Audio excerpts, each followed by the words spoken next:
que j'essaye de faire, c'est d'utiliser les fibres végétales ou alors les coproduits des fibres pour développer des matériaux qui sont plus respectueux de l'environnement.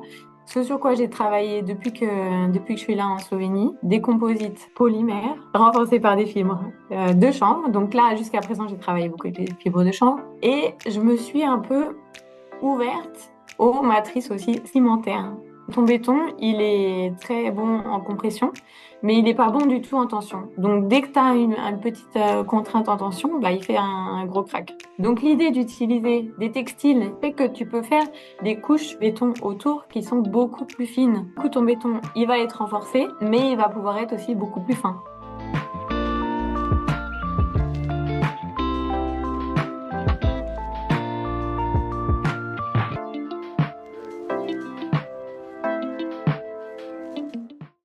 Bonjour à tous et bienvenue dans Dromia Matériaux, le podcast de l'exploration humaine, des matériaux et de la science. J'espère que vous allez bien, franchement, je suis ultra content d'être avec vous pour ce nouvel épisode. Quoi dire d'autre avant que je commence l'épisode? Est-ce que vous avez remarqué quelque chose, notamment quand vous ouvrez votre Spotify, votre YouTube? Eh bien, il y a eu un changement de charte graphique. Et oui, Dromia Matériaux a changé la charte graphique. Et pourquoi? Parce que pour que ça soit beaucoup plus représentatif de la joie, de l'émotion, de l'énergie qu'il y a dans Dromia Matériaux, ça on le voit, hein, vous le savez les amis. Donc, l'idée, c'est de vraiment, avec ces couleurs pop là, qui sautent un peu dans les yeux. Et là, vous me voyez à la cool comme ça. Là. Pour YouTube, vous me verrez bouger comme ça. Mais bon, Spotify, vous n'avez pas le choix. Il fallait aller sur YouTube pour voir ma gestuelle.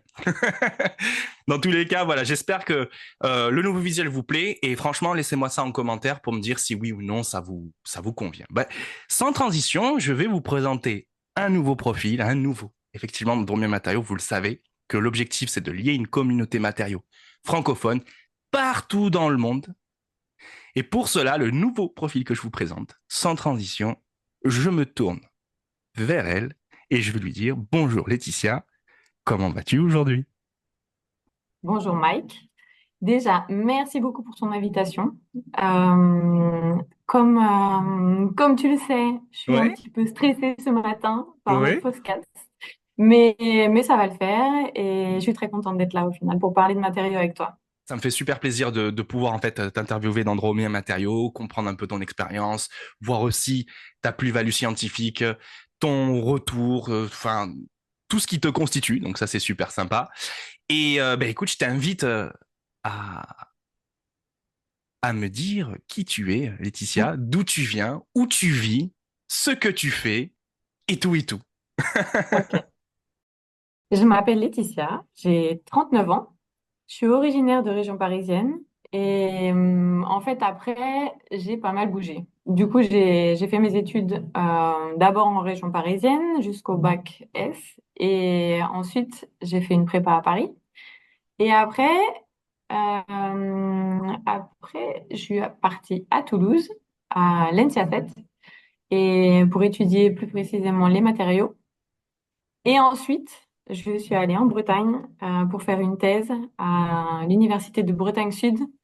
Et là, c'est là vraiment que j'ai renforcé mon expertise dans les matériaux composites. Et j'ai étudié les matériaux composites à matrice thermodurcissable renforcés par des fibres végétales. Donc, fibres végétales, lin pour ce qui est le plus connu et aussi chanvre. À cette époque-là, c'était les débuts du renfort avec les fibres de chanvre. Donc, j'ai aussi étudié pas mal la mécanique des fibres de chanvre, etc., leur composition. Et voilà, suite à ça, j'ai fait un postdoc à Grenoble. C'était plus vraiment sur. En fait, j'ai pas mal changé de direction et de sujet d'étude. Ouais, de sujet, ouais. Mais l'un dans l'autre, en fait, c'était enrichissant. À Grenoble, j'ai étudié en fait avec une entreprise le développement de tuteurs en ficelle en papier pour l'agriculture. Donc pour la croissance des tomates, des poivrons, des concombres, toutes les plantes grimpantes en fait. Et on a déposé un brevet pour ça. Parce que, ouais, là, les tuteurs actuels, ils sont en polypropylène.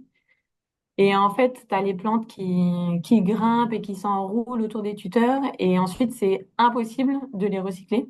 Et tout ça, ça part en déchets. Donc, en fait, l'idée d'utiliser du papier, c'était pour être plus bio, d'avoir un tuteur qui soit biodégradable en fin de vie et d'avoir moins d'impact sur l'environnement. Après ça, je suis partie aux États-Unis pendant 1 an et pour faire de la veille concurrentielle dans les emballages alimentaires. Ouais, in the state, ouais, in the state. Ça, Ouais. c'est pas mal. C'est pas mal. Et voilà, pour finalement rentrer en France et trouver un travail en Slovénie qui utilisait mes compétences que j'avais acquises en thèse. Donc en fait, mon profil d'ingénieur docteur matériaux composites avec renforcement par des fibres végétales, ça les a beaucoup intéressés. Et depuis 2018, en fait, je travaille en Slovénie. Et voilà. En fait, pourquoi ça les a intéressés? C'est qu'en Slovénie, à ce moment-là, en 2018, il y avait l'industrie du chanvre qui se développait pas mal. Donc, de plus en plus d'agriculteurs se tournaient vers le chanvre. Et le problème par rapport à la France, qui est le plus grand producteur de chanvre et où il y a une industrie qui est vraiment très développée, en France, t'as ta plante de chanvre et en fait, tu utilises vraiment toutes les parties du chanvre. Tu utilises les fibres, tu utilises le bois de la plante pour différentes applications. Et il y a tous les outils qui te permettent de faire ça, de séparer parce que si t'as pas l'outil pour séparer la fibre du bois de la plante, bah c'est manuellement, je dirais, c'est quasiment impossible. Et en Slovénie, comme c'est un plus petit pays et que la production de chanvre elle est nouvelle, et ben ils ont pas tous ces outils-là. Et donc j'ai été embauchée en gros pour développer des applications qui utilisaient les chanvres et de voir au-delà de seulement les fibres, ce sur quoi j'avais travaillé auparavant pour les composites, mais de savoir bah, qu'est-ce qu'on pourrait faire aussi si on a une tige entière, quel matériau on pourrait faire avec cette tige si on ne peut pas défibrer et utiliser les fibres et le bois. Ouais, c'est super intéressant. C'est super intéressant. Ouais, une compétence, ouais. Amener une compétence que d'autres pays n'ont pas, et effectivement, la récupérer pour pouvoir, en fait, développer nouvelles mécaniques, tout en évitant de faire les erreurs. Et ouais, faire les erreurs, parce qu'en fait, en France, il y a eu des erreurs qui ont été faites, ce qui est normal quand tu développes une technologie. Et l'objectif, c'est de savoir les erreurs et de faire d'autres. C'est pas de ne pas les faire, c'est de faire d'autres que t'as pas fait pour pouvoir t'enrichir, tu sais, intellectuellement, quoi. Mhm. Bon, Non, c'est mais c'est clair. super De cool, toute c'est façon, faut super dire, cool. on apprend de ses erreurs, hein. Ouais, On peut faire des erreurs et puis ouais, ouais. grandir grâce à ça. Ouais, c'est trop cool. Et qu'est-ce qui t'a motivé en fait? Qu'est-ce qui t'a motivé à faire de la science? Est-ce que à un moment donné, quand t'étais jeune, t'as percuté, t'as dit, putain, il faut que faut que je devienne une scientifique ou bah, comment ce processus t'a mené à ça? Dis-nous tout.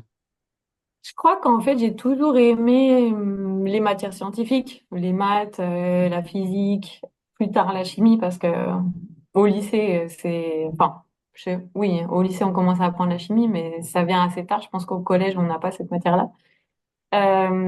Et donc déjà, j'aimais les matières scientifiques. Et mon père aussi, qui était prof de techno, il me poussait aussi beaucoup dans cette direction-là. Et après avoir écouté aussi d'autres de tes podcasts, il y a beaucoup de gens qui disent, ah, je savais pas ce que je voulais faire. Du coup, j'ai continué dans la filière scientifique et c'est un peu mon cas aussi. Et c'est un peu bizarre de dire ça, que en fait, on continue parce qu'on sait pas. Au lieu de d'aller vers ce qui nous fait plaisir et ce vers quoi on a envie, on continue là-dedans parce que on sait pas ce qu'on va faire et que ça semble être la meilleure voie à suivre. Et donc voilà, j'ai continué. Scientifique, bac S, et ensuite je savais toujours pas non plus ce que je voulais faire. Donc c'est pour ça que j'ai fait prépa à Paris. Et voilà. Ensuite, après, en prépa, j'ai adoré la chimie et je me disais, ah, j'aimerais bien peut-être être ingénieur chimiste. Et, et j'avais postulé à Chimie Paris et je l'ai pas eu. Et après, j'avais postulé à Chimie à Toulouse, à l'ENSIA 7, et j'ai pas eu non plus la chimie à l'ENSIA 7. Mais j'ai eu les matériaux.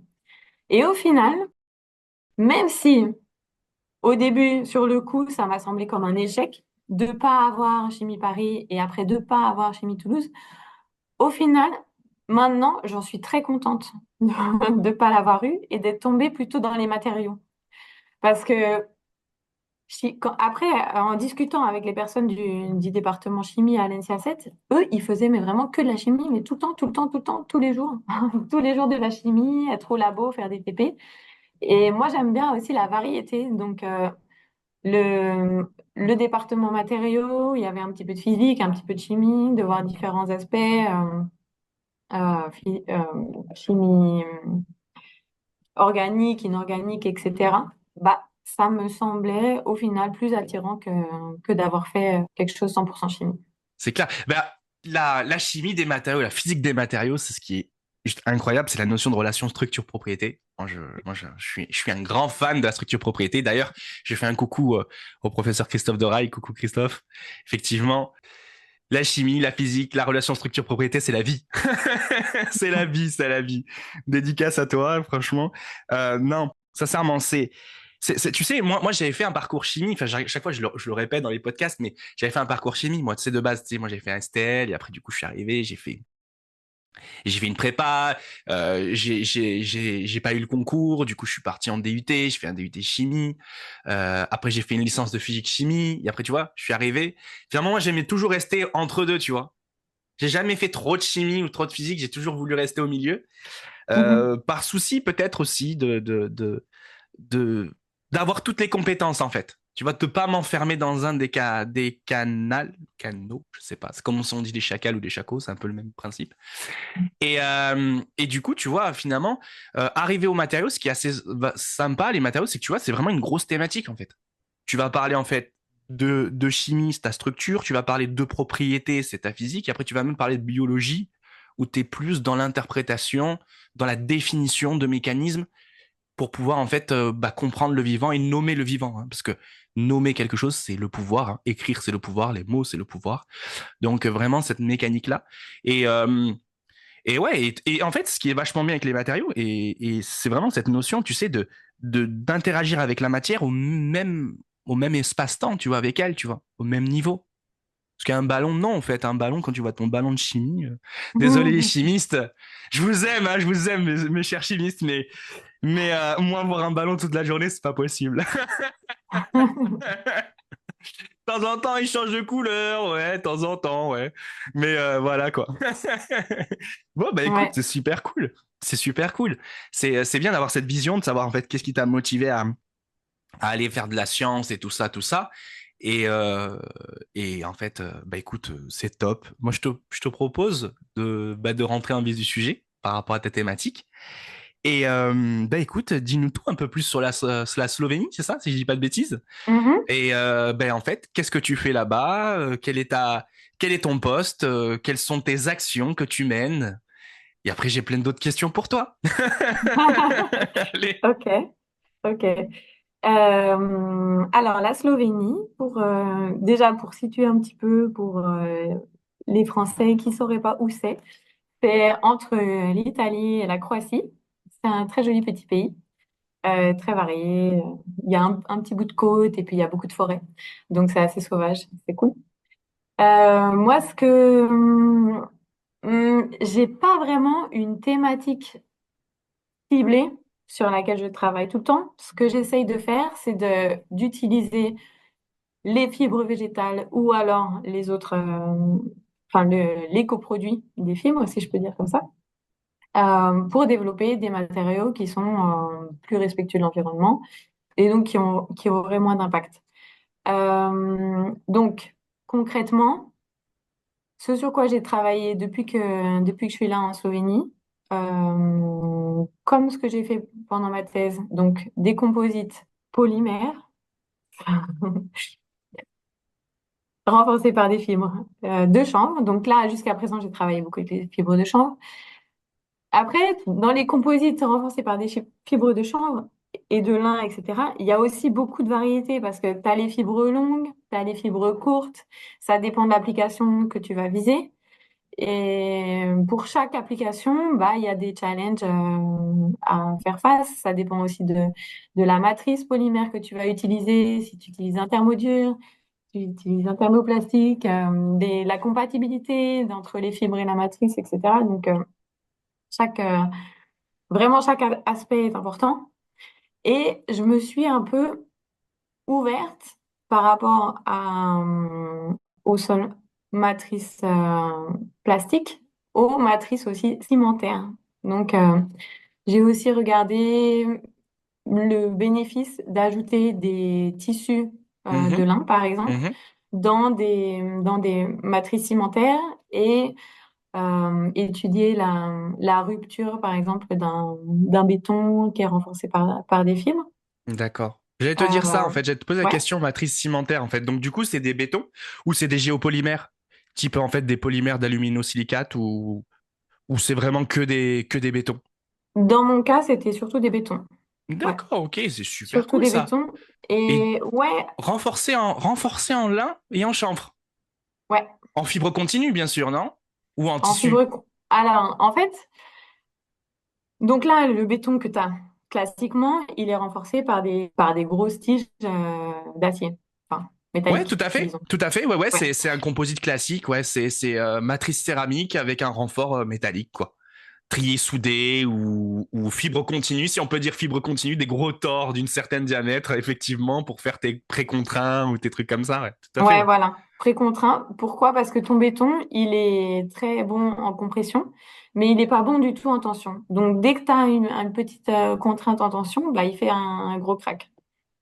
Et donc, l'idée d'avoir cette tige métallique, c'est que ça retient les morceaux de béton ensemble quand ça craque. Mais le problème de ces tiges métalliques, c'est que elles sont très sensibles à la corrosion. Et du coup, pour les protéger les fibres en elles-mêmes, tu es obligé de de surdimensionner ton béton autour. Donc, c'est un peu, déjà que le béton, c'est assez lourd. Si tu es obligé de le surdimensionner pour protéger les tiges qui sont à l'intérieur, c'est pas tellement optimisé. Donc, l'idée d'utiliser des textiles, et en fait, à la base, c'est pas forcément des textiles végétaux, c'est plutôt des textiles en carbone, des textiles en verre qui sont utilisés jusqu'à présent, fait que tu peux faire des couches de béton autour qui sont beaucoup plus fines. Et du coup, ton béton, il va être renforcé, mais il va pouvoir être aussi beaucoup plus fin. Et tu vas avoir des structures qui seront beaucoup plus légères.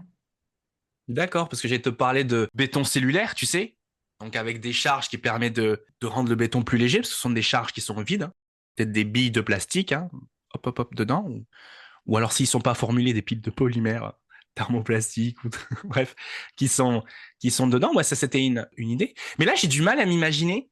Euh, du coup, en gros, tu peux remplacer un pont. Tu vois toutes les dalles que tu vas mettre dans un pont là en béton en précontraint là que tu viens mettre pour créer ton pont. En fait, tu peux faire la même chose mais avec de plus petite épaisseur, Mhm. avec un textile par exemple carboné. Enfin, avec Mm. je sais pas moi un tissu technique de carbone. Je sais pas Serge 22. Je sais pas ce que Serge Tafta. Bref, tous ces trucs là.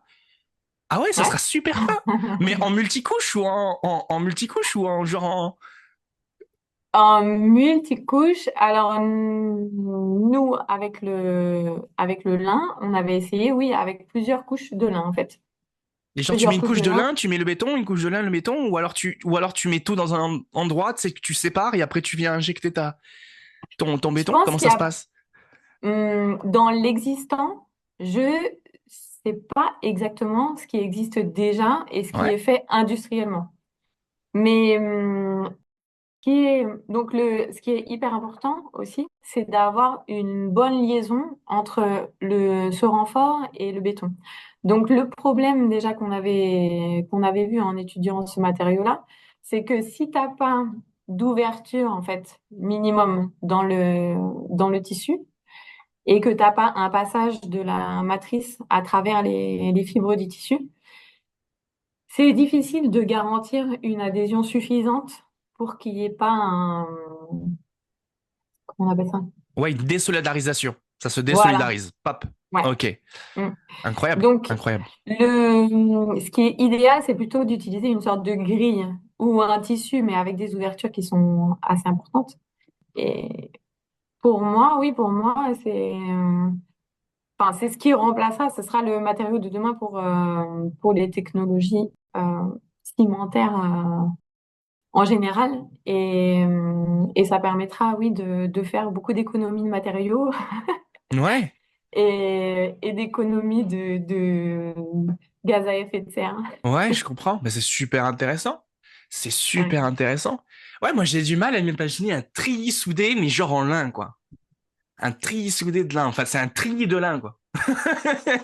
Un treillis soudé de lin ou Ouais, ouais. Non, mais c'est intéressant. Il y a déjà des applications, je pense que c'est en Allemagne, où il y a déjà pas vraiment des applications industrielles, mais des prototypes qu'on peut aller voir. Et ouais, j'essaierai de trouver les références pour que tu mettes dans le podcast, Ouais, c'est si les gens super, sont super intéressés à sympa. voir ça. Bah ouais. Ouais. Un autre inconvénient aussi d'utiliser le lin, par exemple, ou les fibres végétales dans les matériaux cimentaires, c'est que le béton, quand tu le coules, c'est un environnement qui est très alcalin. Tu as des pH qui peuvent aller jusqu'à 12 ou plus. Et du coup, ouais, voilà, exactement. Ça te mange, ça te mange ton matériau.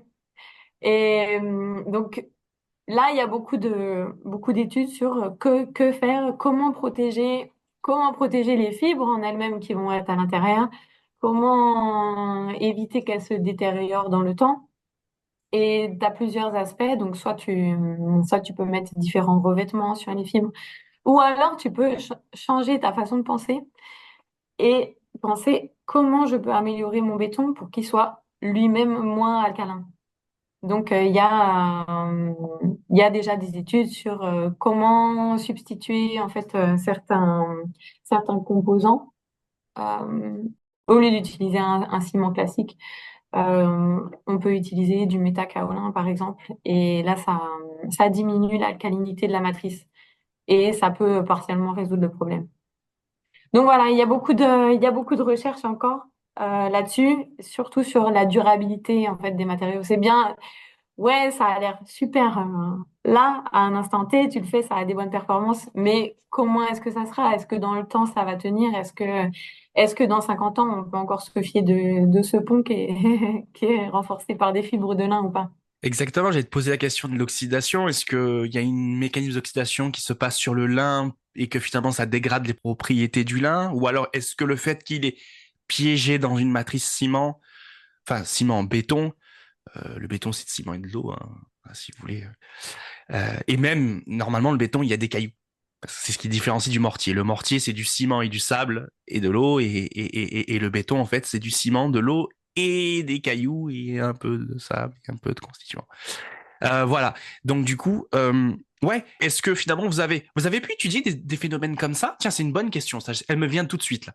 Est-ce que tu as pu faire du vieillissement accéléré en te disant, bah tiens, t'as mis ton lin, tu as fait ta matrice béton, et après tu l'as mis à vieillir dans un milieu peut-être un peu agressif, peut-être un milieu marin, un milieu salin, je ne sais pas, tu sais, par exemple des ponts qui survolent des zones maritimes, voilà, typiquement, hein, qui séparent des îles ou des choses comme ça, donc là où tu as un milieu agressif, un milieu corrosif salin.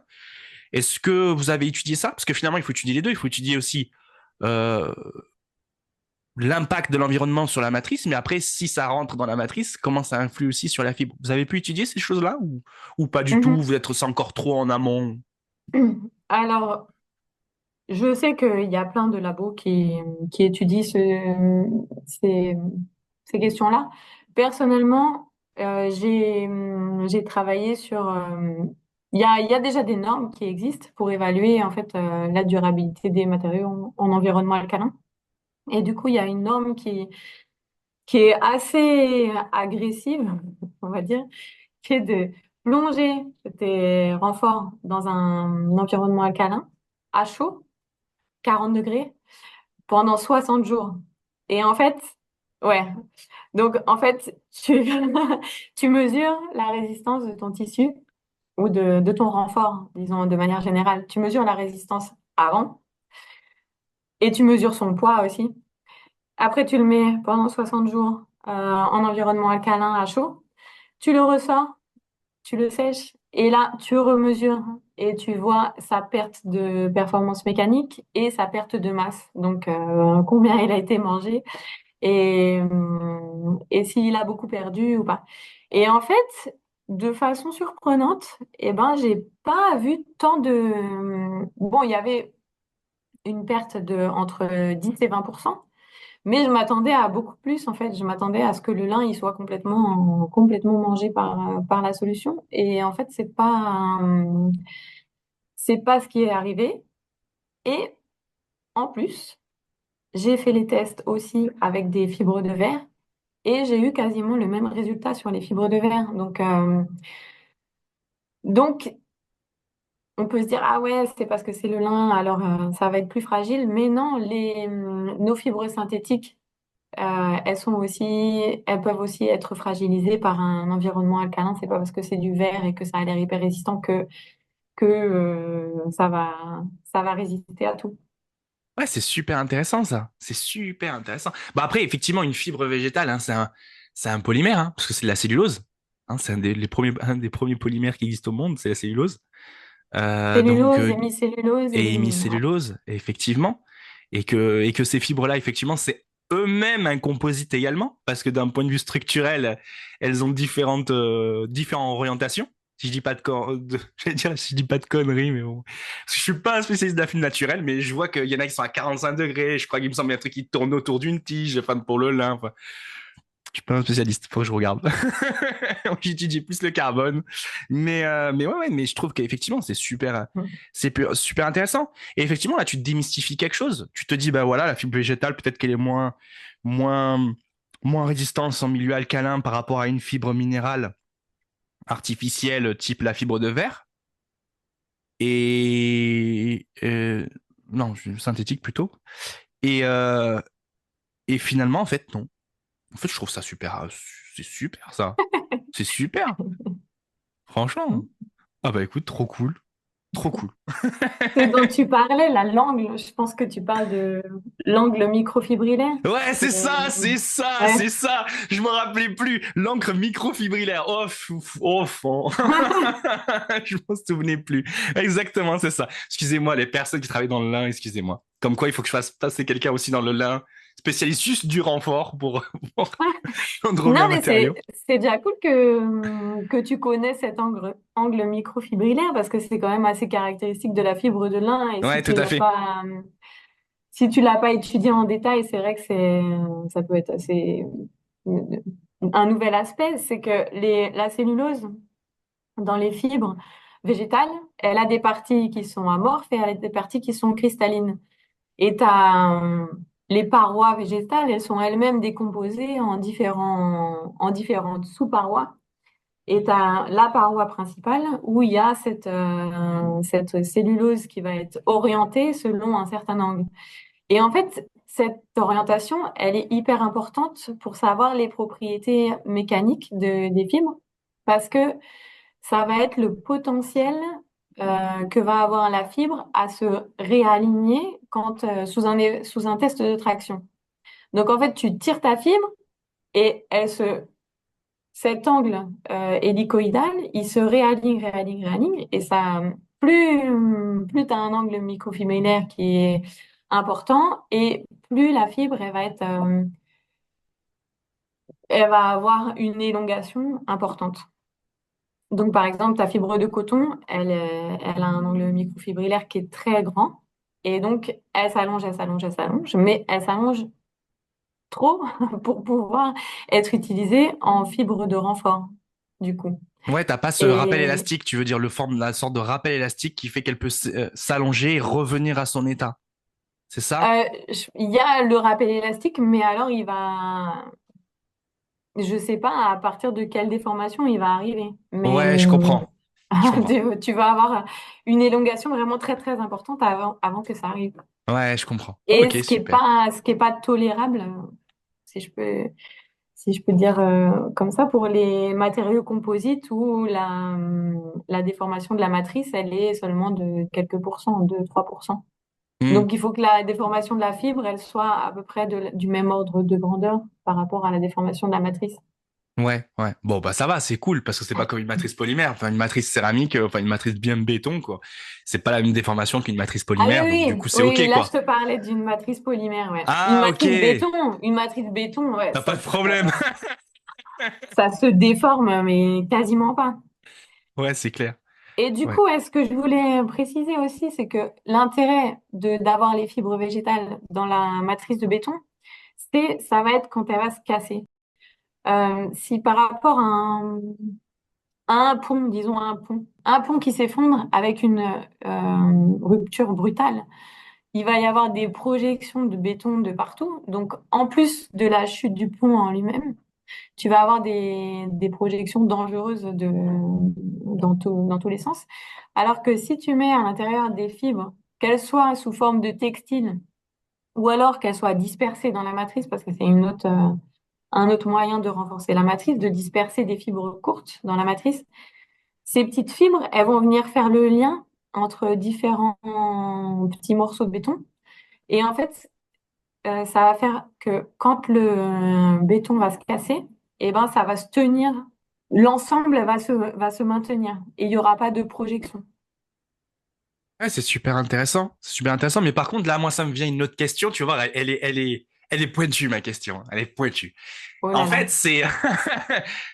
tu sais, il y a cette mécanique de dire, bon, voilà, t'as ta fibre de lin. Là, tu me parlais effectivement de travailler sur l'aspect interface de la fibre pour éviter que, comme le béton est un milieu quand même alcalin, il y a une attaque de la matrice sur la fibre, sur le renfort.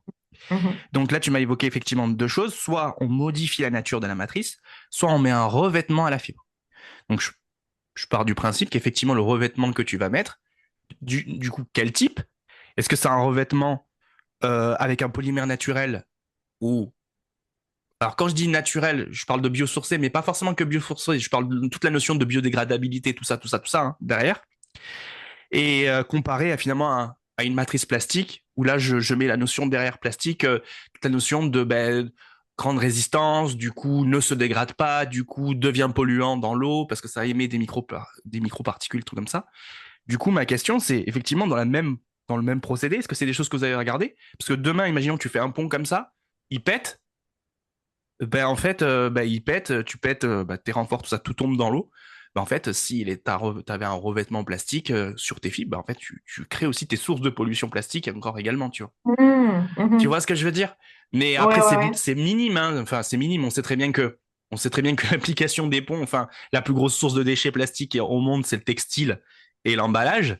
Mais et que d'accord, le pont c'est de la haute technicité, c'est rien et je l'entends hein, très bien. Au contraire, moi je pense que les polymères c'est des matériaux d'autre technicité pour des applications d'autre technicité, devrait être ça. Mais bon, je me mets dans la dans la mécanique du mec un peu chiant, tu vois, qui va te poser la question un peu chiante, tu vois. Donc je m'en excuse par avance, mais bon, c'est une réalité. C'est des choses que vous avez regardées, pris connaissance, pris conscience, avoir un recul ou non, ou Non, c'est trop mais en amont. c'est une réalité, comme tu dis. Et oui, c'est des trucs qu'on a regardés. Par exemple, il y a beaucoup de tissus, de toute façon, qui soient pour introduction dans les matrices cimentaires ou dans les matrices plastiques, qui sont protégés, la surface elle est protégée, et par un enzymage, par exemple. Et souvent, c'est en époxy. Euh, donc, époxy, matrice, enfin, thermodurcissable, a priori difficilement recyclable, donc oui, pas bien. Là, donc pour revenir à mon test avec en solution alcaline avec un pH très important, j'avais essayé le revêtement époxy et j'avais essayé aussi d'autres types de protection. Donc c'était un petit peu farfelu.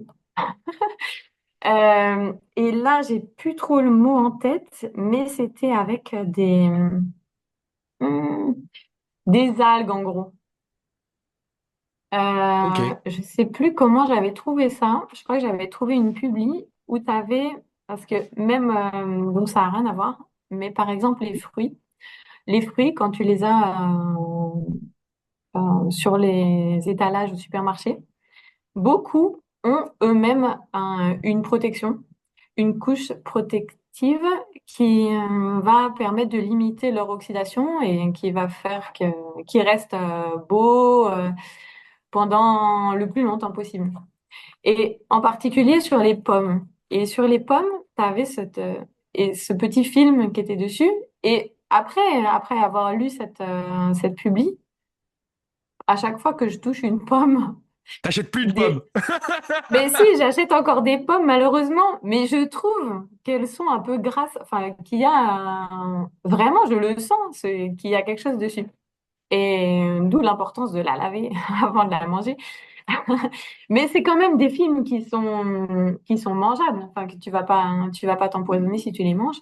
Mais c'est le même type de film que j'avais voulu utiliser pour le revêtement des tissus en lin. Donc c'est des films qui sont biodégradables et ça fonctionnait pas mal aussi en protection contre l'alcalinité. Bah super. Et après, effectivement, contre l'oxydation, parce que finalement, c'est l'objet premier de Ouais. protéger ses pommes, c'est contre l'oxydation. Fou. Mais je savais pas. Mais franchement, excusez-moi, hein, cher auditeur. Moi, franchement, je savais pas. Je m'étais jamais posé la question. Comme quoi, j'en apprends tous les jours. Waouh. Ah ouais, mais il faut laver. Et du coup, t'as la nature. Tu te rappelles, enfin, est-ce que tu te rappelles du nom du polymère? Enfin, ou du plastique, peut-être, j'en sais rien, en fait. Est-ce qu'on peut appeler ça plastique dans ce moment-là? Je sais pas. Tu as le nom, si t'as pas le nom, c'est pas grave, c'est pour ma culture G à moi, hein. Ah là Mais, là, mais je peux te le retrouver, mais bah ouais, on, faut que tu cherches on un en petit peu. discutera. Ouais, on en discutera à ce moment-là. Mais D'accord. incroyable, mais incroyable. Incroyable. Et du coup, d'autant plus incroyable d'utiliser ça comme ensimage. Ça, franchement, Ouais. c'est une bonne idée. C'est une bonne idée. Et du coup, t'as quand même, Une t'as bonne quand idée, même, mais tu vois, c'est pas une idée que j'ai eue moi, c'est une idée en étant inspirée d'un autre secteur au final, mais du c'est ça les secteur matériaux. alimentaire. Mais c'est ça les Mm. matériaux, c'est cette façon d'avoir cette transposition de tous les secteurs et de pouvoir prendre vraiment ce qui est intéressant à un endroit et le mettre à l'autre. Et du coup, t'avais, dans la mécanique d'ensimage, effectivement, t'as le revêtement de protection donc à ton oxydation ou à ton milieu agressif alcalin. Mais est-ce que tu as regardé aussi la compatibilité? Est-ce que c'est devenu un agent compatibilisant? C'est-à-dire vraiment qui permet d'améliorer l'interface entre ta fibre et ton renfort céramique? Oui, béton, oui. Oui, on peut qualifier de céramique, je pense, oui. Non. J'en suis pas Non, arrivée là, t'es mais pas oui, arrivé là. c'était l'étape suivante en fait. D'accord, ok. Euh, Ouais, ouais. parce que moi, j'aime bien ça. J'aime bien ce sujet-là. J'aime bien Oui, ce c'est sûr sujet-là. qu'après, il faut vérifier que ça protège bien la fibre, mais que ça va pas être au détriment de l'interface avec la matrice, parce que là, du coup, bah, on perd le rôle du renfort. Ouais. Ouais, Et c'est cool. ce qui était le but initial. Ouais. Bah, effectivement, ouais, ouais. Du Mm. coup, du coup, vous avez observé un peu toutes ces mécaniques d'analyse de cycle de vie ou pas sur vos matériaux? Est-ce que ça a été un choix qui vous a guidé? Est-ce que vous avez exploré plutôt la CV comme étant vraiment une réponse, donc une réponse réglementaire, on va dire, aux matériaux, ou alors plutôt comme une vision de dire, bah voilà, si dans un premier temps on fait cet ACV, on voit qu'on est plutôt bien en bilan carbone, bah effectivement c'est une voie qu'on va suivre. Alors, je pense que la recherche que je fais, elle est un peu trop en amont par rapport Mhm, au développement concret de produits. mhm. Et du coup, l'étape d'ACV, elle est hyper importante, je suis d'accord, mais et elle n'est pas inclue dans ma recherche à ce point-là, à cette étape-là. Mais quand on écrit des projets et que dans les projets, on va avoir à faire un choix entre plusieurs solutions qu'on va développer. Là, oui, on prévoit d'inclure l'ACV et on a une personne là dans ma boîte qui est spécialiste dans les ACV. Et du coup, oui, cette personne-là va, va devoir faire l'ACV. Après, comme je l'avais entendu dans d'autres podcasts, et ça confirme un peu mon opinion personnelle concernant la CV. Des fois, la CV, tu peux lui faire dire un petit peu ce que tu veux. Et voilà, je suis toujours un petit peu, je ne sais pas comment on dit en français, reluctant. Euh, j'ai un peu des a priori par rapport à la CV et à ses conclusions. Mais je suis d'accord que c'est un super outil quand tu veux comparer de matériaux. Ouais. Effectivement, c'est l'approche, mais je suis totalement d'accord avec toi. Moi, tu sais, la première approche que j'ai eue de la CV notamment, c'était vraiment, c'est pour ça que je t'avais posé cette question qui était quand même un peu précise. Est-ce que tu la vois comme une finalité pour voir en fait finalement d'un point de vue réglementaire ou est-ce que tu la vois comme mécanisme de décision? Et moi, la CV, en fait, dans mon approche, je l'avais toujours vu comme mécanisme de décision. En fait, de mécanisme d'éco-conception, si tu veux. Parce que dans un premier temps, ça me permet en fait d'avoir un critère, de me dire, bah voilà, j'ai un critère. Ce critère, c'est par exemple l'émission de CO2 pendant toute la vie du matériau. Et ben, c'est Mhm. un critère de choix qui me permet de dire, bah, finalement, ça va être ça que je vais utiliser pour mettre. C'est ce matériau que je vais utiliser parce que j'ai un meilleur impact au point de vue carbone. En fait, c'est un peu comme quand tu fais une entreprise et tu crées ton prévisionnel, tu vois. À la fin, j'ai mon chiffre d'affaires de temps. En fait, tu fais une ACV et à la fin, tu as ton chiffre de CO2 de temps. Et ben finalement, comment je peux le réduire, avec quel matériau je peux le réduire. Et après, tu sais, tu fais un rétropédalage, tu vois, comme une sorte de rétrospective, je sais pas, tu vois, une mécanisme de retour pour pouvoir te dire, bah voilà, ça va être le bon matériau que je vais choisir, ça va être celui-là, celui-là, celui-là. Après, effectivement, c'est, et en fait, pourquoi je la pose? Parce que je trouve ça très intéressant. Parce qu'il y a beaucoup de personnes qui vont dire oui, la CV, la CV, la CV. Mais aussi, le fait de la poser, c'est pour aussi reposer le contexte que des fois, quand on est trop en amont, oui, je dis oui, en amont, pas en aval, en amont dans une recherche, ben finalement, c'est des questions qu'on ne peut pas se poser. Ou on n'arrive pas à se poser tout de suite. C'est pas possible. Parce qu'on est dans une phase de recherche. On est obligé de comparer, d'étudier les matériaux, puis à la fin de voir les propriétés. Parce que si tu dis, bah voilà, effectivement, d'un point de vue CO2, on n'est pas bon, et après derrière tu vas te bloquer toute l'étude d'un matériau derrière, ben en fait Ouais. c'est dommage parce que peut-être que pendant toute cette étude tu vas révéler un potentiel qu'elle a qui va modifier la propriété de la CV derrière, tu vois. Mais si tu te Mhm. bases que sur un truc et que tu donnes pas assez de données, tu nourris pas d'assez de nouvelles données, ce que vous faites, vous créez des nouvelles données pour comprendre tous ces mécanismes, et ben en fait voilà, tu te tires une balle dans le pied quoi. Tu vois, si tu ne prends pas ça. Donc c'est Ouais, important, tu mais vois. c'est ça. On n'a pas encore toutes les données parce que on sait pas exactement encore quelle formulation on va avoir, en quelle proportion on va avoir un matériau par rapport à l'autre, quelles va être ses performances, si on en met plus ou moins. Donc, ouais, c'est même pas qu'on veut pas le faire, c'est que c'est pas encore possible. Ouais. On n'a Tout à pas fait. assez défini tous les choix qui font qu'on va pouvoir faire la CV dessus. Mm. Et du coup, je te pose encore une question qui, je sais très bien, hein, je la pose en âme et conscience, notamment d'un point de vue euh, de, j'allais dire de fournissage. Je sais pas si c'est français ce mot, fournissage. De supply, tu vois, de chaîne, tu vois. Est-ce que, Approvisionnement peut-être. approvisionnement, merci, merci Laetitia, merci. Là, je suis trop anglophone, moi. Euh, tu sais, est-ce que vous avez regardé finalement ces mécanismes? Est-ce que finalement la Slovénie se met finalement dans un état pour pouvoir assurer l'approvisionnement de cette nouvelle technologie que vous mettez en place? Est-ce que déjà elle prévoit toutes ces chaînes de supply, hein, pour pouvoir en fait dire, ben voilà, on va peut-être mettre en place cette technologie ou finalement non, en fait comme tu disais au début, il y a du lin et du chanvre qui sont en train de se faire. Bon, qu'est-ce qu'on peut exploiter, comment on peut exploiter? Tu vois ce que je veux dire? Mhm. Est-ce que c'est déjà juste une réponse de curiosité au fait que cette production est arrivée? Ou est-ce qu'il y a vraiment un désir de mettre en place une supply bien précise pour pouvoir en fait développer ce type de matériau et l'appliquer dans le pays? Je sais que je suis en amont, je sais que je suis en amont. Juste, peut-être là, c'est plutôt ton ressenti. Qu'est-ce que toi, tu ressens dedans, en fait? Ouais. Euh, de ce point de vue-là, je pense pas que la Slovénie soit mieux que la France. Je pense qu'il faut vraiment qu'on arrive à avoir des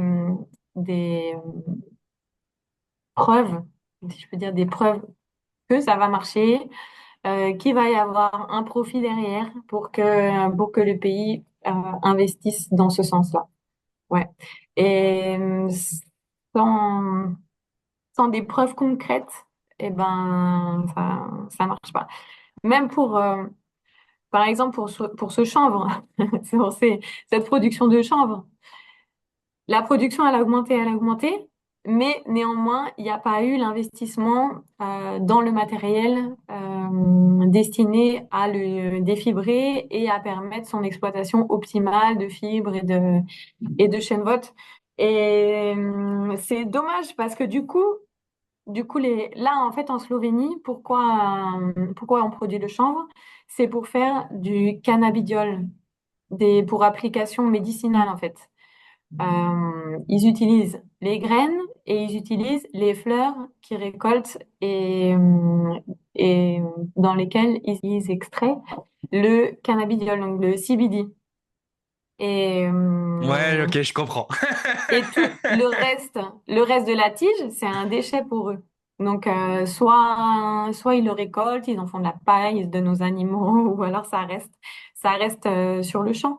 Et c'est dommage qu'il n'y ait pas eu un investissement à ce jour, qu'il n'y ait pas eu un investissement commun des agriculteurs pour mettre ça en place, pour mettre une filière en place et permettre au pays de développer ces matériaux-là. Je connais plusieurs personnes qui font des bétons de chanvre. Donc, je ne sais pas si tu connais le béton de chanvre. C'est un matériau d'isolation qui utilise la chaîne vote, donc le bois de la plante, et que tu mixes avec de la chaux et de l'eau, et donc qui se solidifie. Et ça joue deux rôles. C'est pas un matériau qui est porteur, donc ça va pas te faire une structure porteuse, mais ça peut te faire un mur. Donc, tu as un mur isolant plutôt que d'avoir ton isolant qui est en fibre et qui est tout mou. Là, tu as un isolant qui est solide.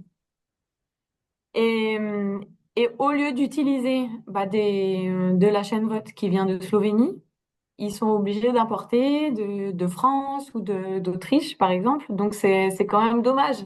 Alors qu'il y a la ressource localement, mais il n'y a pas le moyen de la transformer, de l'extraire de la tige pour pouvoir s'en servir efficacement. Ouais, c'est comme là, quand tu m'en as parlé, c'est comme le Porsche, ce qu'on appelle le Porsche ou to- Torchis? le torchis, merci, le torchis, ouais. Le torchis, effectivement, c'est la paille mélangée à l'argile pour pouvoir créer des murs. C'est un peu le même Mhm. mécanisme, non? Ou tu Je m'arrêtes, tu peux connais. m'arrêter, hein. Non, non, je connais pas du tout le torchis, donc je sais pas. Ouais, voilà, ben c'est ça en fait, parce que moi, je l'ai vu à la télé, hein. Je vais pas vous mentir à la télé. Mais le torchis, c'est pas un matériau isolant, si? Ben en fait, les gens ils font les murs et en fait ils mettent pas d'isolation dedans. Ok. Donc Donc en ça fait, peut ils bâtissent les marcher, murs et ça en fait marche aussi. c'est un mur en fait comme c'est un mur d'argile, donc t'as une céramique, donc c'est mécaniquement c'est réfractaire, donc ça veut dire que ça permet de créer ton isolation, tu vois, Ok. que ça soit chaud, au milieu chaud ou en milieu froid, et que finalement t'as toute cette mécanique, tu vois, la journée, ton matériau met du temps à chauffer, donc il refroidit ta pièce, et la nuit, comme elle a pris du soleil, le matériau réfractaire il a monté en température, il rayonne dans ta pièce plus chaud. Tu vois, Mhm. et Ok. finalement, il est en opposition, tu vois, avec la température extérieure. Donc, en fait, quand tu m'en parles, c'est ça, en fait, clairement, c'est ça. Ben, c'est intéressant, bah ouais, ben, c'est super intéressant. Ouais, Ah, torchis, il y a torchis. plein, plein, plein d'applications qui peuvent se faire avec le chanvre. Ouais, ouais, c'est Et clair. donc, une note pour te compléter l'éventail des différents produits que j'étudie ici. Et une autre approche pour optimiser donc l'utilisation de ces tiges de chanvre, c'est de créer du biocarbone avec. Donc, au lieu d'avoir par exemple du graphite ou je sais pas du noir de carbone qui sont créés de façon synthétique, là on va à partir de matériaux qui sont des déchets, ça peut être des déchets végétaux, mais ça peut être aussi des déchets municipaux, on peut dire ça de façon jolie. Euh, si tu le carbonises à haute température, tu vas obtenir du carbone. Et ça, c'est ce qu'on appelle le biocarbone. En gros, c'est du charbon, mais obtenu à plus haute température. Et en fait, en fonction des paramètres de production que tu vas utiliser, donc je sais pas, du gaz, de la température de pyrolyse, de la montée en température, la rampe de température, et ben, tu vas obtenir différentes propriétés pour le matériau. Il va avoir une porosité plus ou moins importante, il va avoir un taux de carbone plus ou moins important. Et grâce à ça, tu vas pouvoir euh, définir une utilisation pour ce biocarbone. Donc, il y a beaucoup d'utilisations qui sont dans le traitement de l'eau, la filtration de l'eau. Mais là, moi, je l'avais utilisé pour le renfort de composite, par exemple. Le renfort ou la substitution d'une partie de la matrice plastique par un matériau, donc le biocarbone, qui potentiellement pourrait être plus vert, même s'il est noir. Mais ouais, bon, elle était un peu nulle cette blague. Et encore, ça sera confirmé par une analyse de cycle de vie. Ou alors, on avait aussi là eu, avec une thèse, on a regardé les propriétés d'absorption de gaz, euh, de vie aussi, comment on dit, composés organiques volatiles, de composés organiques volatiles. Ouais, les Donc, en fait, COV. L'acronyme, c'est ouais, les COV, mais c'est voilà. composite. Ouais, c'est composé organique volatile. Tout à fait, tout à fait. Mhm. La porosité du biocarbone, si elle est adaptée à à la taille du polluant en fait que tu cibles, eh ben, elle va permettre une certaine absorption, voilà, et une dépollution de ton environnement à l'intérieur des bâtiments, par exemple. On peut imaginer ça, donc on n'en est pas encore à l'application industrielle, mais c'est le but recherché avec la recherche. Et quelle autre application je voulais parler? Ah oui, si tu le chauffes, si la pyrolyse elle est effectuée à une température assez élevée, donc au-delà de 600 degrés, 800 degrés, 1000 degrés, tu commences à avoir un biocarbone qui a des propriétés conductrices. Et là, mon idée, c'était d'utiliser ce biocarbone conducteur pour l'appliquer sur un textile et le mettre en renfort de matrice cimentaire pour en faire un capteur en gros. Donc ça, c'est le sujet sur lequel j'aimerais continuer à travailler aujourd'hui. Et je ne sais pas si c'est déjà développé. Il y a peut-être d'autres labos qui ont travaillé là-dessus. Mais en tout cas, je trouve ça hyper intéressant de te dire que non seulement tu peux renforcer ton béton, mais en plus, potentiellement, ça peut servir, grâce à la conductivité du tissu, ça peut servir de capteur et détecter s'il y a par exemple une modification dans la structure du bâtiment, si, ou du pont par exemple, s'il commence à s'affaisser, s'il y a un crack, ça va changer la conductivité du tissu. Et là, tu vas pouvoir te dire, ah, il y a un problème, il va falloir aller vérifier cette structure. Ça peut potentiellement devenir dangereux. Ouais, c'est intéressant. Et même une autre application, c'est effectivement mettre une charge conductrice dans un type, dans un matériau composite de ce type-là. C'est la notion d'amortissement. C'est d'amortissement passif. Quand une structure commence à se mettre à vibrer parce qu'il va y avoir un séisme, et ben Mm. comment tu pourrais amortir ça? Et finalement, si tu mets des charges piézoélectriques dedans, avec tes charges conductrices, ben, tu vas faire une conversion mécano-électrique et tu vas pouvoir dissiper en fait ton énergie électrique via les charges que tu as mis. Et tu vas créer en Ah fait un pont ouais. amortissant par amortissement passif. Mais c'est fait déjà dans le milieu des lanceurs de fusées. Ça, c'est déjà Ok. étudié. L'amortissement passif de ces structures-là. Donc, en fait, hein, ta structure d'amarrage de ta fusée, quand ta fusée part, elle vibre la structure. La structure, finalement, a un amortissement passif pour éviter tous l'endommagement par vibration. Mhm. Et là, je trouve ça intéressant, tu vois, aller plus loin dans ton domaine, aller plus loin, éviter de mettre une structure genre type BaTO3, une structure avec du plomb, mais du NaNBO3, tu vois, un piézoélectrique sans plomb. Et du coup, tu peux imaginer ça, tu vois. Ça se fait hein, dans le milieu, ça, il y a déjà des thèses qui ont été faites là-dedans, mais toi, tu peux l'ajouter dans ça et tu crées une structure amortissante dans Ok, bah écoute, dans merci ton pour truc. l'idée. J'aurais pas du tout pensé à ça, mais Bon, c'est on cool. signe quand tu veux,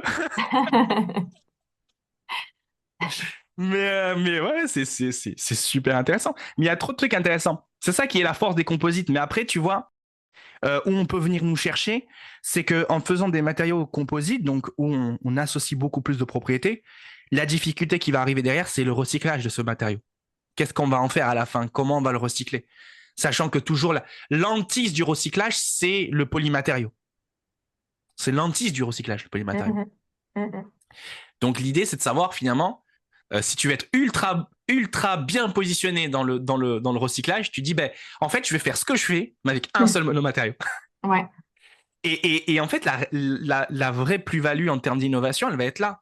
C'est de savoir comment on pourrait faire du composite qui lui-même devient lui-même un monomatériau. Même s'il est composite, tu vois. Ça veut dire que le composite sera exclusivement structurel. Ben, typiquement comme le lin. Le lin, c'est un composite. Et pourtant, il y a différentes natures, donc de cellulose, d'hémicellulose et ainsi de suite, de lignine, de pectine, de tout ça. Mais c'est constituant en lui-même, quand il se dégrade, ben, il n'y a pas de problématique particulière, tu vois.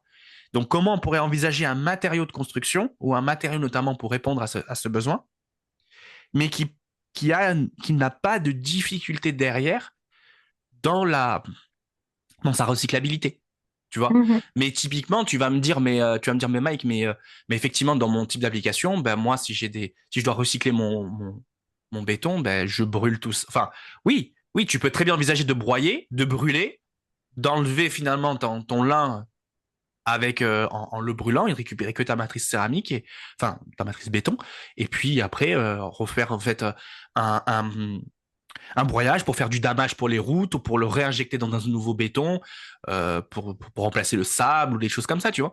Je pense que c'est envisageable, mais je veux dire, cette circularité, elle est importante, je pense, maintenant, de nos jours, en 2025, elle est importante à incorporer directement dans nos matériaux. Même si on est trop en amont, mais c'est bien d'avoir une idée, je pense, tu vois. Parce que vaut mieux Ouais, l'avoir ouais, ouais, je maintenant pense que que de se faire t'as, piéger à la fin, tu vois. ouais, t'as Mm. tout à fait raison. Et là, c'est vrai que dans mes recherches, j'ai pas mis l'accent sur le recyclage des matériaux et je me rends compte que j'y pense pas assez. Mais ouais, de toute façon, le recyclage dans le monde du béton, ça reste compliqué, je pense, pour le moment. Mais c'est à intégrer absolument. Mais tu sais, c'est rigolo ce que tu dis parce que moi, c'est la vision que j'avais avant. Parce qu'en étant en ayant travaillé dans les matériaux, sincèrement, je me suis jamais posé la question du recyclage. Tu vois, je me suis toujours posé la question des propriétés. Je me suis toujours posé la question de comment je peux associer celle-là, cette propriété à cette propriété pour créer une unicité, une synergie, une cohérence matériaux. Mais je me suis jamais posé la question vraiment de me dire, mais à la fin, qu'est-ce que je vais en faire? Et c'est que récemment, hein, depuis que je suis vraiment impliqué, que je suis impliqué dans l'économie circulaire, que je veux réfléchir vraiment à la circularité de la matière, tu vois. Parce que moi, ce qui me branche, c'est pas forcément que l'emballage, des trucs comme ça. Moi, je veux vraiment revenir aux matériaux. Je veux pas penser emballage ou quoi que ce soit, tu vois. Moi, au textile, ça m'intéresse pas. Moi, ce qui m'intéresse, c'est revenir aux matériaux et penser circularité de la matière. Pure, tu vois. Avec un œil vraiment de scientifique des matériaux. Et je pense que c'est important. Il y a une grosse plus-value. Je pense que nous, scientifiques, surtout des matériaux, quand on arrivera à passer dans cette plus-value-là, on verra qu'on donnera un œil différent à tous les gens de l'éco-conception qui sont dans des notions d'emballage, de recyclabilité, de circularité avec les emballages, mais qui n'ont pas forcément, enfin, qui connaissent les propriétés matériaux. Hein, je dis pas qu'ils les connaissent, mais ils connaissent d'un point de vue consommateur, tu vois, toxicité, chose que nous on n'a pas en matériaux. On n'a pas été, je sais pas, toi t'as été formé à la toxicité des matériaux, toi ou pas, dans ton Mm, parcours? Non, non. moi aussi, moi aussi. Je trouve ça aberrant. Je trouve ça aberrant que nous, scientifiques des matériaux, on n'a pas été formés à la toxicité de la matière. Je trouve ça un peu Ouais, fou. ouais, c'est vrai. Eh ouais. Non, mais c'est fou, hein. Les C'est fou. propriétés, comment les former, on a eu la formation sur les propriétés, mais alors la toxicité, non. Ouais, parce que la toxicité, finalement, c'est la propriété d'interface homme-matière. Mais peut-être que c'est plus développé maintenant. Peut-être que dans les formations actuelles sur les matériaux, ils incluent plus ça avec justement les analyses de cycle de vie qui se sont beaucoup développées dans les 10 dernières années. Mmh. Ah, mais je je trouve ça pense. super intéressant. Mais c'est une très belle remarque, hein. Et du coup, si vous écoutez Drobien Matériaux, n'hésitez pas à nous dire en commentaire, est-ce que vous, si pendant votre formation en sciences des matériaux, est-ce que vous avez, oui ou non, eu un module de toxicité de la matière ou de recyclabilité de la matière ou des choses comme ça? Est-ce que ça a été intégré dans votre parcours? Et moi, je serais vraiment curieux de savoir votre âge aussi. Donc, n'hésitez pas à mettre ça en commentaire, de nous partager effectivement votre âge ou dire que vous êtes jeune, moins jeune, comme vous voulez. Mais au moins, essayez de nous répondre à cette question. Franchement, je suis vraiment curieux. Je suis vraiment curieux là-dessus. Bah écoute, c'est plutôt sympa. Et du coup, Laetitia, si quelqu'un il te dit, bah voilà, Laetitia, en fait, j'adore ton projet. Tu es une scientifique remarquable. Comment je travaille avec toi? Comment ça se passe en fait? Comment quelqu'un vient pour proposer un sujet et travailler avec ton labo, travailler avec ton institut et travailler avec toi? Bah, ils me contactent sur LinkedIn, par exemple. Ouais. Après, ouais, sur LinkedIn, ça serait plus simple. Et ensuite, on peut voir comment collaborer parce que nous, on aime beaucoup écrire des projets et répondre à des appels à projets, que ce soit nationaux ou européens, donc ou peut-être même international. Donc il y a pas de souci là-dessus. On peut toujours trouver l'appel à projet qui convient bien pour travailler ensemble, ou alors même tout simplement sans avoir un projet formel. Si on a vraiment des intérêts en commun, on peut travailler, j'ai envie de dire là-dessus. Mmh, mmh. Là, le matériau, le labo dans lequel je travaille actuellement, donc j'ai changé, hein, je suis en Slovénie depuis 2018 et j'ai changé en 2022. A été fondé sur un projet d'Eracher. Et en fait, c'est un laboratoire qui est spécialisé dans le comportement au feu, la réaction au feu et la résistance au feu des matériaux. Donc, c'est un des départements dans lequel moi je travaille. Après, je travaille dans l'Institut national du bâtiment et du génie civil. Donc, après, il y a beaucoup d'autres départements. Il y a le département des matériaux, le département des structures, etc. Donc, ça reste très large. On a beaucoup d'équipements différents.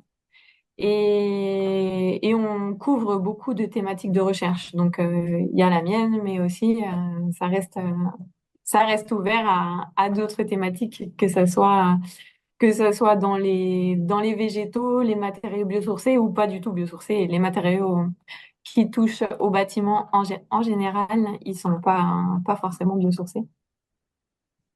Ouais, d'accord. Ok, très bien. Bon, bah écoute, c'est super cool. Du coup, je voulais te poser une question. Bon, je pense qu'on est pas mal, on a pas mal avancé là-dessus. Franchement, c'est super intéressant. Moi, de toute façon, tu m'as parlé, tu m'as dit composite, tu m'as dit renfort. Ça commence à frissonner, tu vois. Tu m'as dit ensimage. Alors là, tu m'as eu complètement. Là, je suis tombé dans le sac tout de suite. Non, non, j'adore ça. Moi, j'adore ça. C'est vraiment mes sujets. D'ailleurs, c'était mes sujets de thèse aussi. Moi, c'était l'ensimage. Donc, vraiment, moi, ça me plaît, hein. Je viens du monde du composite. Donc, j'aime beaucoup ce milieu-là, la propriété, relation structure-propriété, tout ça, l'étude du comportement mécanique, pied électrique, la piézoélectricité. Bon, bref, tout ça, j'adore. Donc, voilà, je suis tombé dans le sac quand tu m'en as parlé. Ouais, donc c'est super intéressant. Et du coup, j'aimerais te poser une question, donc on va dire plus personnelle finalement par rapport à toi. Mhm. Et c'est en parlant de ta rétrospective et ta perspective. En fait, finalement, qu'est-ce que tu envisages par la suite? D'un point de vue, est-ce que d'un point de vue carrière ou d'un point de vue études, comment tu vois finalement, bah, finalement ta rétrospective, c'est-à-dire, euh, est-ce que tu vois ta science autrement, pour le dire très simple? Et tes perspectives, comment tu vois évoluer ta science et ton profil de chercheuse? OK. Euh, En rétrospective, je suis assez contente d'avoir touché à vraiment plusieurs domaines, donc que ce soit l'emballage. Pour ma thèse, on faisait des composites pour l'application dans les transports, donc aller vers des véhicules plus légers, remplacer les matériaux métalliques par les composites. Euh, et je trouve que c'est bien de toucher à plusieurs domaines d'application, on peut s'inspirer d'un domaine d'application pour nourrir la recherche dans un autre domaine. Et je trouve que c'est pas mal d'aller dans cette direction-là. Euh, Après, au point de vue de la recherche en général, ma vision, elle est pas négative, mais des fois, je me demande si on n'est pas en train de réinventer l'eau chaude. Souvent, je me dis, ah ok, j'ai envie de faire ça, mais j'ai pas vraiment vérifié s'il y a déjà quelqu'un qui a travaillé sur le sujet et c'est peut-être déjà développé et développé dans un autre secteur, par exemple. Et il y aurait juste à ouvrir un peu plus les yeux et à utiliser ce qui est déjà fait. Quand on écrit un projet européen, par exemple, il y a une section qui est le lien par rapport aux autres projets qui ont déjà existé ou qui sont en cours. Et je trouve que ça devrait être systématique qu'on regarde ce qui a déjà été fait, les autres projets qui ont déjà été proposés, et pas seulement pour écrire un nouveau projet, mais vraiment aller dans le détail, aller regarder leurs résultats. Et je pense qu'on serait plus efficace en fait et qu'on éviterait des redondances parce que ok, le monde est grand. On est plusieurs labos, sûrement, à travailler sur le même sujet. On n'est pas isolés. Mais, mais pour apporter une synergie et éviter les redondances, ça serait mieux de faire plus de recherches sur ce qui a été déjà fait avant d'anticiper une nouvelle thématique. Voilà. Être plus dans l'optimisation, l'ère de l'optimisation. Comment on peut optimiser une recherche? Parce que finalement, c'est toujours les mécanismes de la recherche, c'est l'innovation et l'optimisation. L'innovation et l'optimisation. L'innovation, la recherche d'irritants en usage. Et là, je fais coucou à Philippe Vaé, qu'on a eu notre podcast ensemble. J'ai bien retenu le mot. L'innovation, c'est la recherche d'irritants en usage par les utilisateurs. Et effectivement, il y a après l'ère de l'optimisation, c'est quand on a défini vraiment ces irritants et qu'on a répondu partiellement, comment on peut optimiser encore pour pouvoir, en fait, répondre non plus à l'usage, mais répondre aussi en même temps à l'écologie, répondre en même temps à d'autres perspectives, tu vois, d'autres approches, Mm. pour pouvoir bien ficeler l'avancement. Mais je suis totalement d'accord avec toi, hein. Je pense qu'on est vraiment dans l'ère de l'optimisation, je pense, on est vraiment. Et on devrait même plus s'y atteler. Mm. Parce que mais l'innovation est bien d'une certaine manière aussi. Pourquoi? Parce que si tu veux, des fois, l'humain est très doué pour trouver des solutions à des problèmes qui sont des faux problèmes, parce que si tu les prendrais à la racine, il n'y aurait pas de problème. Ouais. C'est pas vrai? C'est pas vrai? Donc c'est un peu ce mécanisme-là qui fait que je pense qu'il faut avoir une part d'innovation, une part d'optimisation. Euh, mais effectivement, je vois bien ce que tu dis. Ouais, ouais, tout à fait. Tout Et à fait. en ce qui concerne l'optimisation, donc tu avais levé le point déjà sur le recyclage. De plus en plus maintenant, j'aurai à l'esprit cette histoire de recyclage en amont dans la recherche parce que c'est hyper important. Et je fais le lien par rapport à un autre podcast que tu as fait avec Monsieur et Madame Recyclage, qui était Lise et hyper Enzo. intéressant. Mm. Ouais. Et à un moment, il disait que oui, alors quand on est chercheur, on définit un nouveau matériau, etc. On va faire en sorte qu'il soit recyclable, mais on ne prend pas en compte d'intégrer déjà la matière recyclée déjà dans la conception de notre matériau. Et quand elle a dit ça, moi j'étais sur le cul. Je me suis dit, mais oui, en fait, elle a complètement raison. Et voilà, donc ça m'a ouvert les yeux et j'y penserai, j'essaierai d'y penser dans les futures recherches que je ferai. Intégrer directement le recyclage, la recyclabilité et les éléments recyclés en amont dans la conception. Ouais, tout à fait. C'est exactement ça. Mais c'est vrai, tu as bien raison. C'est vraiment un super conseil. Parce que intégrer de la matière recyclée, bah déjà, ça te fait diminuer ton impact, ton coût carbone, ça te le fait déjà diminuer. Et surtout, ce qui est important, c'est la mécanique de co-conception. C'est-à-dire que finalement, quand tu vas commencer à développer un matériau, est-ce que tu lui prévois déjà sa fin de vie? Alors, moi, tu sais, là-dessus, je suis partagé. Et en fait, je pense qu'on va se rejoindre là-dessus. Pourquoi? Parce que, à la fois, c'est super intéressant de développer l'éco-conception et que finalement, l'éco-conception devrait être la norme. Donc, on ne devrait même plus appeler ça éco-conception. On doit l'appeler ça conception tout court parce qu'elle devrait être la norme. Penser comme ça, c'est penser à la norme, tu vois. Mais, on, des fois, quand tu crées un nouveau matériau, tu peux pas te mettre une clé, tu vois, comme une clé de Damoclès directement au-dessus de toi pour te dire, en fait, euh, pensez déjà à sa fin de vie, parce que ça veut dire que ça va limiter beaucoup, beaucoup, beaucoup, beaucoup d'applications. Et Mm. que peut-être des fois, il vaut mieux montrer la faisabilité à une échelle petite ou pilote, et puis après, faire le mécanisme de rétropédalage et dire, bon voilà, ok, on a obtenu la propriété qu'on voulait, qu'est-ce qu'on en fait et comment on va l'optimiser pour, cette fois-ci, ça va répondre à tous ces mécanismes d'éco-conception Mhm. ou d'une bonne conception. Je pense que, tu vois, il faut avoir ce recul-là, tu vois.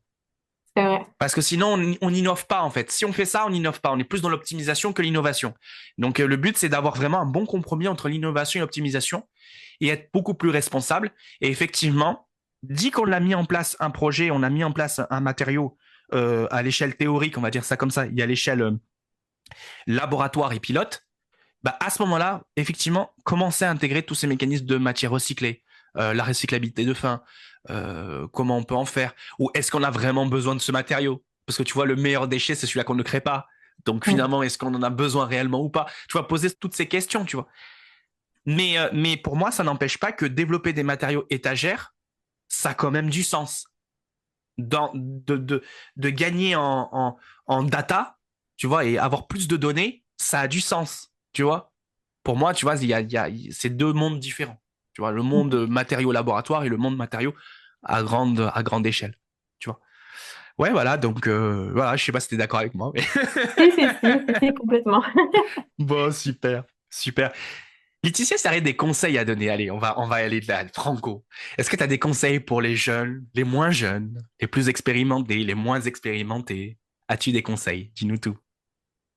Alors, j'ai réfléchi à cette question et j'ai quelques conseils. Le premier que j'aurais à donner, c'est de suivre vos rêves en général. Ça sonne un peu conte de fées, mais je trouve qu'il faut toujours suivre ce qui nous fait vibrer, pas forcément écouter les conseils de notre entourage, parce que quand en général on a une idée en tête, quelque chose qui nous plaît, et on en parle, et on a toujours des personnes qui vont nous dire, ah, mais t'es sûr, c'est peut-être pas une bonne idée pour ça, ça, ça, telle ou telle raison. Et je pense qu'il faut pas s'arrêter à l'avis des autres, et faut vraiment être motivé par sa propre envie plutôt que par la peur de ne pas réussir à faire ce qu'on veut. Et encore une fois, c'est pas grave de faire des erreurs. Vaut mieux faire des erreurs, en tirer une leçon et se faire sa propre expérience plutôt que de rien faire en attendant en espérant que tout se passe bien. Un autre conseil, ça serait d'être toujours persévérant et patient. Ma grand-mère, elle disait souvent, tout vient à point à qui sait attendre. Et pour moi, c'était un peu difficile à comprendre. Et aussi, comme je suis pas une personne qui est très patiente, j'aime pas l'idée qu'il faut forcément attendre quelque chose. Mais avec l'expérience, ça s'est vérifié. Souvent, j'avais envie de quelque chose et puis ça arrive pas forcément au moment où j'en ai envie, mais ça a fini par arriver. Et de saisir, ouais, saisir les occasions qui viennent. Si j'avais pas saisi les occasions, là, je serais pas en ce moment, je serais pas en Slovénie. Et Et tu serais pas dans Drôme Bien ouais, Matériaux. et je serais pas dans Drôme Eh ben matériaux. Ouais, voilà. et j'aurais tout perdu. Bah Et écoute, aussi, super cool. un autre conseil, c'est surtout de rester ouvert aux autres. Et même si en première approche, on se dit pas, ah, ben, je vais être hyper connecté avec cette personne, j'ai beaucoup de points communs. Toujours, rester à l'écoute des autres et ça peut, de manière, comment on dit, fortuite, de manière fortuite, on peut pas tirer bénéfice parce que c'est un peu péjoratif, mais on peut avoir une bonne surprise en fait en restant en contact avec en apprenant à connaître de nouvelles personnes. Donc vraiment rester ouvert aux autres. J'ai une petite anecdote comment je suis arrivée aux États-Unis. Je parlais avec une copine et je lui disais ah j'aimerais bien aller aux États-Unis. Et elle m'avait dit ma tante est allée aux États-Unis. Tu devrais lui parler. Et quand elle m'a dit ça, je me suis dit oh bah comment sa tante pourrait m'aider à trouver un travail là-bas par exemple. Mais bon, pour pas la froisser, j'ai quand même pris contact avec sa tante et on s'est appelé. Et elle me dit ah mais en fait non, moi je suis encore aux États-Unis. Ah, tu voudrais aller en Caroline du Nord, mais je connais une boîte qui justement est en train de déménager en Caroline du Nord. Tu devrais contacter le CEO, c'est un Français. Et moi, je connaissais pas la boîte. La boîte, c'était Silder. Je connaissais pas du tout. Mais bon, j'envoie un mail au CEO, je lui explique, voilà, j'aimerais bien venir aux États-Unis, etc. Et en fait, ce que je savais pas, c'est que Silder, c'est une boîte de 17 000 personnes et que moi, j'ai envoyé le mail à la personne qui est au sommet de ces 17 000 personnes. Et il m'a répondu tout de suite, ah bah oui, ok, je vais transmettre ton CV et on va voir si ça peut intéresser. Mais bon, quand tu as le CEO d'une boîte énorme comme ça qui transmet ton CV, directement, ça intéresse, ça intéresse les personnes qui travaillent là-bas. Et du coup, c'est comme ça que j'ai pu y travailler. Et si je m'étais juste arrêtée à me dire, bon, bah, sa tante pourra jamais m'aider et que j'avais pas contacté cette personne, bah, j'aurais pas pu aller aux États-Unis et trouver un travail là-bas.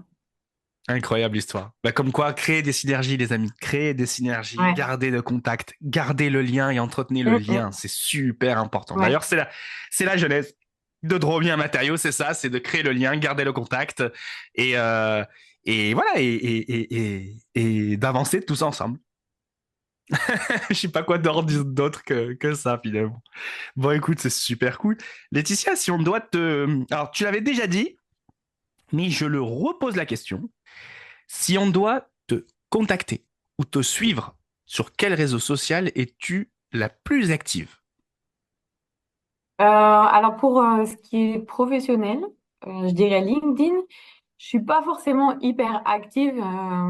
Je poste quasiment rien et j'y suis pas très souvent à regarder les news.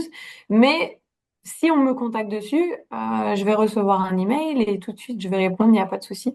Donc ouais, je pense que LinkedIn, ça serait le moyen le plus adapté pour me contacter. Super, bah écoute, bah, de toute façon, t'auras posté de bien matériaux. Bon, super, écoute. Bah merci beaucoup, Laetitia. Bah écoute, je vais passer dans la phase où je vais parler tout seul. Et je vais Ok. commencer par dire merci beaucoup à tous les auditeurs qui nous ont écoutés pour cet épisode. En tout cas, merci. Merci d'être de plus en plus nombreux à écouter et nombreuses, pardon, à écouter Dromi un matériau. Euh, on approche la barre des 1000 abonnés sur LinkedIn, donc je vous en remercie. Exactement, au moment de l'enregistrement, on a 952 personnes. Donc, c'est juste incroyable. Merci beaucoup. N'hésitez pas également à nous suivre, à vous abonner, c'est gratuit, à vous abonner gratuitement. J'aime pas trop le mot abonner, parce que on dirait que tu vas payer, mais tu payes rien. Hein. À suivre la chaîne gratuitement, donc que ce soit LinkedIn, Dromien Matériel sur LinkedIn, ou sur YouTube, ou sur les plateformes d'écoute. N'hésitez pas à la suivre. Je vais dire vous abonner encore, mais bon, gratuitement, hein, bien d'accord. N'hésitez pas, l'objectif c'est de faire pareil, le même chiffre sur YouTube, le même chiffre sur Spotify, et auquel cas ça sera juste incroyable, ça permettra également de donner beaucoup plus de vie à Dromien Matériaux derrière. Merci beaucoup à toutes les personnes, donc n'hésitez pas donc à vous inscrire gratuitement, je répète, et à laisser un commentaire, à liker, ou sur les plateformes d'écoute, à nous mettre 5 étoiles, c'est super important pour qu'on remonte en fait, et que ça donne plus de visibilité. Euh, Quoi dire d'autre? Parce qu'il y a pas mal de choses qui se sont réinventées dans Dromia Matériaux, notamment qui fait partie maintenant du label Cosmos Materia, qui est le premier label, agence de création de contenu, dédié au monde de la science des matériaux. Et j'ai eu le plaisir de le créer. il y a pas longtemps. Donc, du coup, c'est quelque chose qui, pour moi, était très important de développer, de mettre en avant une science plus humaine et plus inclusive, où vraiment, la science, on parle de faits, mais on parle d'émotions et on parle d'expérience humaine, de retour utilisateur, finalement, de la science. Ce sont les scientifiques. Et c'était important pour moi de créer un label où je me retrouve et où je veux promulguer une science plus humaine et plus inclusive, différente de la science qui est maintenant, pour moi en tout cas. Donc voilà. Donc Cosmos Material, n'hésitez pas à me suivre également et à nous suivre sur les réseaux sociaux. Et je vais terminer par dire je vous remercie. Et j'ai oublié la question signature. Et là, je vois Laetitia en train de dire, mais je vais passer au travers de la question signature. Donc du coup, je vais la poser à la fin. À la fin. Du coup, je termine par cette question signature. Laetitia, si tu serais un matériau, lequel serais-tu et comment tu te définirais? Oui, j'ai cru que j'allais y passer au travers, mais non. Donc, heureusement que j'ai écouté tes podcasts précédents et que je m'attendais un peu à cette question. Ça l'a pas rendu plus facile. Et je pense que ma réponse, elle va être un peu déformée professionnellement parce que je me suis dit comment me définir comme un matériau. Et je pense être une personne assez douce à l'extérieur et, et quand même forte à l'intérieur. Donc, je me suis dit que je pourrais me définir comme un tissu de lin, parce que un textile de lin, un textile en lin, qui est doux, mais en même temps qui est résistant. Et voilà. Donc, je suis un tissu de lin. Un Sergé? 2-2? Un 3-1? sergé de deux. Ouais, ouais, un sergé de deux. Quand même assez carré. La petite blague pour les gens du textile, hein. Mettez-nous un pouce si ça vous a plu. En tout cas, non, bah écoute, bah, c'est parfait, c'est parfait de se définir comme ça, comme un tissu technique de l'un. Sergé 2-2, attention, Sergé 2-2. Et donc du coup, bah écoute, c'est parfait, c'est parfait. Et est-ce que tu as un mot de la fin pour cet épisode? Bah, merci, merci encore pour ton invitation. J'ai passé un bon moment, en tout cas, à discuter avec toi. Et je te félicite pour ce podcast parce que je trouve que à chaque fois, ça présente des personnes qui sont vraiment intéressantes et les débats sont assez intéressants et donnent à réfléchir. Donc, merci encore pour ton invitation. Merci aux auditeurs.